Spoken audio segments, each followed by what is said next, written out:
Hi hello అందరికీ నమస్కారం. కథలోకి వెళ్ళే ముందు వీడియోని లైక్ చేయండి అండ్ ఛానల్ని సబ్స్క్రైబ్ చేసుకోండి ఫ్రెండ్స్. నా ప్రాణమా పార్ట్ 75. తన ఇంటి ముందున్న సంపత్ని చూసి షాక్ అయిన అర్చన, తల పట్టుకొని కూర్చున్న అర్చన కంటిన్యూషన్ చెప్పాలి అనుకున్నా. చిరాకుతో బెడ్ మీద కూర్చుండిపోయింది. ఈవినింగ్ వస్తాను అన్నాడు. అప్పటికి ఆరుతో ఆ సంపత్ గాడు కూడా వస్తాడు. అప్పుడు ఎలా చెప్పాలి? తనలో తాను మదన పడుతూ ఉంది అర్చన. మనసులో సూదులు దిగుతున్న వేదన ఆమెకి కలుగుతూ ఉంటే ఏంటో పెను విపత్తు ఏదో జీవితంలోకి ప్రవేశించబోతుంది అన్న భావన కలుగుతుంది. మనసంతా భారంగా ఉంది, వెలితిగా ఉంది. ఆరు తన పక్కన లేడు అని అతనితో ఇదివరకే చెప్పి ఉంటే తాను వచ్చిన రోజే విన్నవించి ఉంటే అయిపోయేది. ఇప్పుడు కొత్తగా వాడు వచ్చి సృష్టించే సమస్య వచ్చి ఉండేది కాదు. వాడు వస్తున్నాడు అని కంటే వాని ఆలోచనల మీద అసహనం ఆవరించింది అర్చనలో.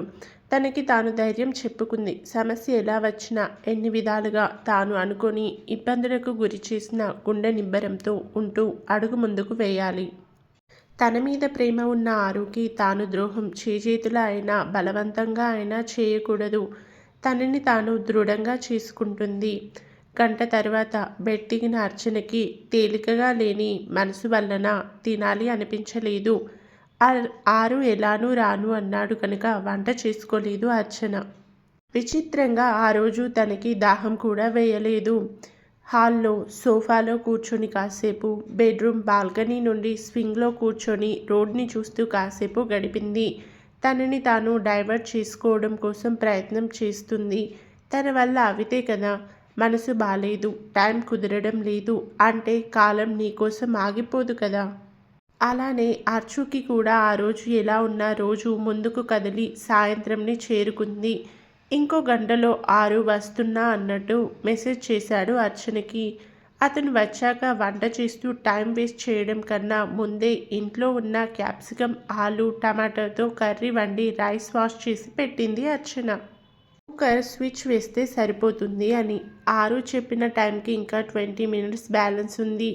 అతని కోసం ఈగర్గా చూస్తుంది. అతను వచ్చిన సెకండ్ని చెప్పేయాలి.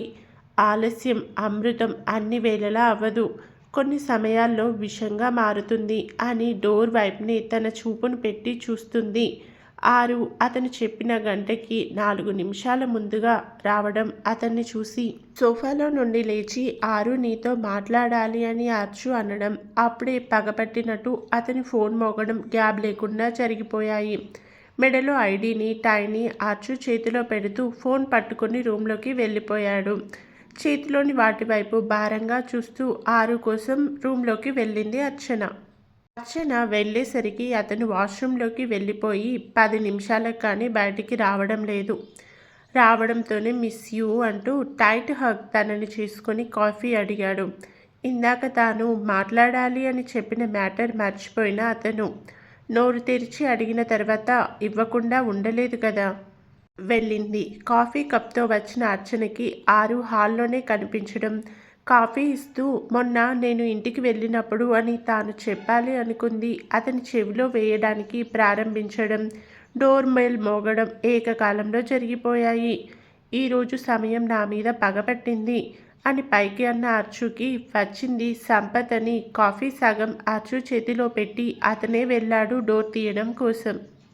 కళ్ళు పెద్దవి చేసుకుని షాక్ అయి నిల్చొని చూస్తుంది అర్చన. తాను విన్నది నిజమా అన్న సందేహంలో ఉండగానే సంపత్కి డోర్ తీసి లోపలికి పిలవడం, హక్ చేసుకుని అర్చు ముందుకు తీసుకురావడం, హాయ్ అంటూ అతను పలకరించే వంకతో కన్ను కొట్టడం. చిన్నగా అర్చు కంట్లో నీళ్లు చేరిపోయాయి. నీకు చెప్పలేదు కదా, ఇందాకే కాల్ చేశాడు. ఇంకో అరగంట అవుతుంది అనుకున్నా, బట్ క్యాబ్ వాడు తొందరగానే దింపాడు నిన్ను అని సంపత్ని చూస్తూ బిగుసుకుపోయిన అర్చన్ని కదిపి కాఫీ తీసుకురా అతనికి అన్నాడు. పర్లేదు అరవింద్. ఫ్లైట్ దిగి బయటికి వచ్చి ఫస్ట్ కాఫీ తాగి క్యాబ్ ఎక్కాను. బాగున్నారా అర్చన గారు అంటూ అడిగాడు. సమాధానం ఇవ్వకుండా వింతగా చూస్తూ నిల్చుండిపోయింది అర్చన. ఓకే సంపత్, మీరు ఆ రూమ్ వాడుకోండి అంటూ ఆరు అతని డబుల్ బెడ్రూమ్ రెంట్ ఫ్లాట్లో మరో రూమ్ చూపించి వెళ్ళమని చెప్తాడు. అక్కడ ఏమవుతుందో కూడా చూడకుండా నీలుక్కుపోయింది అర్చన. సంపత్ వస్తున్నాడు అని తెలుసు, కానీ ఇంత త్వరగా వస్తాడు అనుకోలేదు. వచ్చినవాడి చూపులు, మాటలు ప్రతిదీ ద్వంద్వార్థాన్ని ఇస్తూ ఉంటే ఆరు పిలవగానే అతని చేతిలోనే కప్ పెట్టి వారి బెడ్రూంలోకి వెళ్ళింది అర్చన. తన వింత ప్రవర్తనకి అతను తన వెనకే వెళ్ళి వాట్ హ్యాపెన్? ఆరు ఆ పిలుపులో తెలియని భయం ఆమెలో మొదలైంది. అర్చు, ఆర్ యు ఓకే? ఆదుర్దగా అడుగుతూ తన చెంప మీద చేతిని వేశాడు ఆరు. అతని కళ్ళలోకి చూస్తూ కన్నీళ్లు దాస్తున్న అర్చన సంపత్ అనగానే అరవింద్ గారు అంటూ పిలిచాడు. అర్చన వైపు చూస్తూ హా చెప్పండి అంటూ అతను బయటికి రాగా గట్టిగా కళ్ళు మూసుకుని మౌనంగా మిగిలిపోయింది అర్చన. నైట్ ముగ్గురు డిన్నర్ చేశారు. అర్చు వడ్డించలేదు. అన్నీ అక్కడే ఉన్నాయని ఆరుకు పెట్టి తాను కూర్చుంటే సంపత్ సెల్ఫ్ సర్వ్ చేసుకున్నాడు. ఆరు అయ్యో అంటున్నా మనలో మనకు ఏంటి అంటూ కలుపుకుంటూ పోయాడు సంపత్. తినడం ముగిసి ముందు ఆరు హ్యాండ్ వాష్ చేసుకోవడం కోసం వెళ్తే అర్చన అని పిలిచాడు సంపత్. అతని పిలుపులు వ్యంగ్యం క్లియర్గా వినిపిస్తూ ఉంటే అతని వైపు కళ్ళు చిట్లించి చూస్తూ గెట్ అవుట్ అంది. హహహా, నువ్వు అవుట్ అంటే వెళ్ళేవాడినైతే ఇక్కడి వరకు ఎందుకు వస్తాను? చి, అసహ్యంగా చూస్తూ ఉంది అర్చన. తన చూపులు పట్టించుకోకుండా 2 days ఇక్కడే ప్రిపేర్గా ఉండు. నీ మొగుడికి విషయం చెప్తే నీ ఫొటోస్ మార్పింగ్ చేయగలను నేనంటూ షాంపిల్ ఒకటి కాకుండా ఇద్దరివి క్లోజ్గా ఉన్న పిక్ ఒకటి క్రియేట్ చేసింది సెండ్ చేశాడు సంపత్ అర్చనకి. పిచ్చి పిచ్చి ఆలోచనలు చేసి నీ మైండ్ నా టైం రెండూ వేస్ట్ చేయాలి అని చూడకు. త్వరగా ఎస్ చెప్తే తొందరగా పని ముగించుకొని వెళ్తా. లేదు పతివ్రత సతీ సావిత్రి నేను నీకు లొంగను అంటే నాలోని రాక్షసుడు బయటికి వస్తాడు. నీ దగ్గర జెంటిల్గానే ఉంటున్నా అది నా పేషెన్స్ ఉన్నంత వరకే. వన్స్ నేను కంట్రోల్ లిమిట్ దాటితే నీకే మంచిది కాదు అని వాచ్ చేసి అరవింద్ రావడంతో ఫిట్ బాగుంది అని టాపిక్ డైవర్ట్ చేస్తాడు సంపత్. అతను అక్కడి నుండి వెళ్ళగా పాలిపోయిన ముఖంతో ఉన్న అర్చు ఆరు వైపు చూస్తుంది. అతను నవ్వుతూ ఆమెను చూస్తూ ఉన్నాడు. ఏంటో అనుకుంది. సంపత్తో తాను అనవసరంగా మాట్లాడడం, ఆరుతో రాకుండా అక్కడే ఉండడం, ఇప్పుడు అన్నిటికీ బాధపడుతూ ఉన్న తనని ఆరు హ్యాండ్ వాష్ అన్నాడు ఆరిపోతున్న ఆమె చేతిని చూపిస్తూ. నవ్వుని పెదాల మీద పెట్టుకొని తాను వెళ్ళి డైనింగ్ టేబుల్ సర్దుతూ ఉంటే ఆరు సంపత్ హాల్లో కూర్చొని మాట్లాడుకుంటూ మీ ఆఫీస్ పని అన్నారు ఎక్కడా ఏంటి అని అరవింద్ సంపత్ని అడిగాడు. అతను ఇక్కడికి రావడానికి చెప్పిన రీజన్ అడుగుతున్న ఆరుకి సంపత్ అప్పటికప్పుడు ఏదో ఒకటి అతను నమ్మేలా చెప్పి 2 రోజుల్లో వచ్చిన పని ముగించుకొని వెళ్ళాలి. 2 రోజుల్లో స్ట్రెస్ చేస్తూ చెప్పాడు. ఇండైరెక్ట్గా అర్చుకి అతను చెప్పాడు. తాను త్వరగా అక్కడ అన్నీ సర్దుకొని గదిలోకి వెళ్ళిపోయి ఫోన్లో వాడు పంపిన పిక్ని డిలీట్ చేసింది అర్చు. ఇంకా అరగంట మాట్లాడుకున్న తర్వాత ఆరు రూమ్లోకి వచ్చాడు. అతను వచ్చేసరికి పడుకొని ఉన్న అర్చన ముందే ఆలోచించుకొని చెప్పాలి అనుకున్న మ్యాటర్ వదిలిపెట్టింది. ఎందుకు చెప్పడానికి ఇంత సంశయం నాలో? నిజంగా వాడు చెప్పినట్టు చేస్తాడా? చేస్తే అదే నా జీవితంలో చివరి రోజు. ఏదేమైనా ఇలా కాదు అని సమస్యని తానే పరిష్కరించుకోవాలి అనుకుంది. అర్చన కళ్ళు మూసుకుంది. సరిగ్గా గంటకి ఫోన్ వైబ్రేట్ అవుతూ ఉంటే ఇంకా పడుకొని తాను చూసింది. సంపత్ ఫోన్ చేస్తున్నాడు.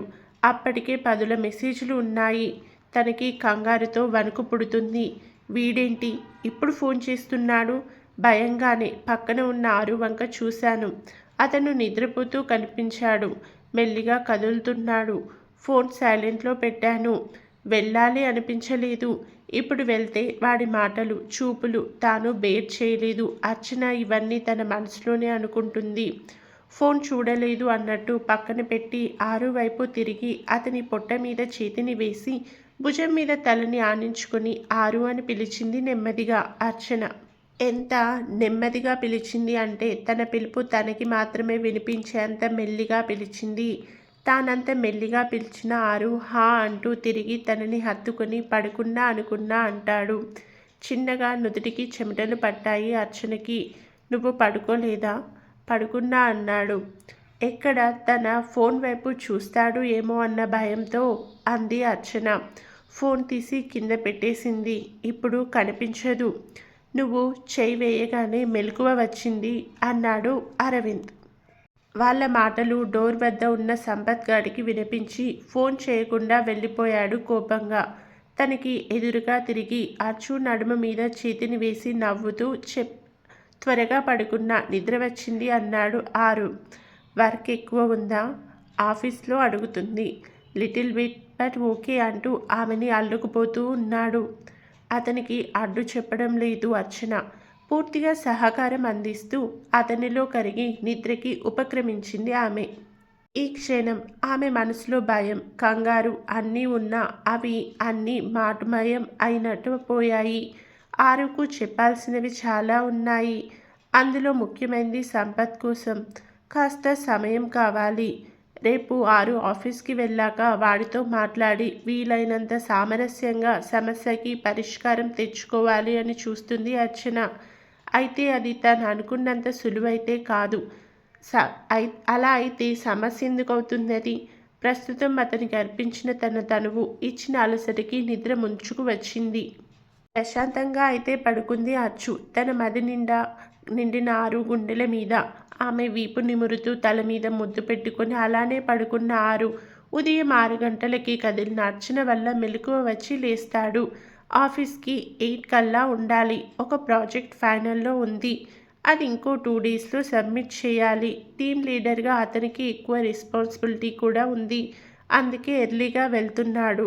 రోజు లంచ్కి వచ్చే అతను రాకుండా ఉండడానికి కారణం కూడా ఇదే.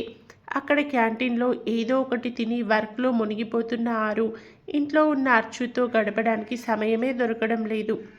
అతను తన పక్కన నుండి లేవగానే అచ్చుకి కూడా మెలకువ వచ్చేసింది. లేచి నవ్వుతూ గుడ్ మార్నింగ్ ఆరు అంటూ అతన్ని విష్ చేసి దుప్పటి పైకి లాక్కుంటూ ఉంటే అతను త్వరగా వెళ్ళాలి అని కూల్గా చెప్పాడు. ఓకే అని టిఫిన్ వరకు చేస్తా అంది. అతనికన్నా ముందే తాను వెళ్ళి ఫ్రెష్ అయి కిచెన్లోకి దూరడం, ఇంట్లో ఉండే చిన్న చిన్న పనులు చేయడం చేస్తుంది. అలికిడి వినిపించగానే సంపత్ లేచి బయటికి వచ్చాడు. షూ పట్టుకొని వచ్చి సోఫాలో కూర్చొని వేసుకుంటున్నారు. సంపత్ చెప్పిన గుడ్ మార్నింగ్కి తల తిప్పి చూసి రిటర్న్గా విష్ చేసి ఈరోజు వెళ్తున్నావా ఆఫీస్కి? ఎక్కడా అని వివరాలు అడుగుతూ ఉంటే ర్యాండమ్గా ఏదో ఒక ఆన్సర్ చెప్తూ 9కి స్టార్ట్ అవ్వాలి అన్నాడు సంపత్. ఇక్కడే ఉండే కొలీగ్ వస్తున్నా అన్నాడు అని చెప్పి నువ్వు అరవింద్ అనగానే వెళ్ళాలి నీకంటే గంట ముందు అని అచ్చు టిఫిన్ అయిందా? టైం అవుతుంది అని వాచ్ వంక చూస్తూ పిలిచాడు. హా ఆరు అని అతన్ని పిలిచి అక్కడే ఉన్న సంపత్ని ఆరు పిలిస్తే వచ్చి కూర్చున్నాడు. నైట్లా ఇప్పుడు అతనికి వడ్డించకుండా నిల్చోలేదు అర్చన. అతనికి కూడా పెట్టింది.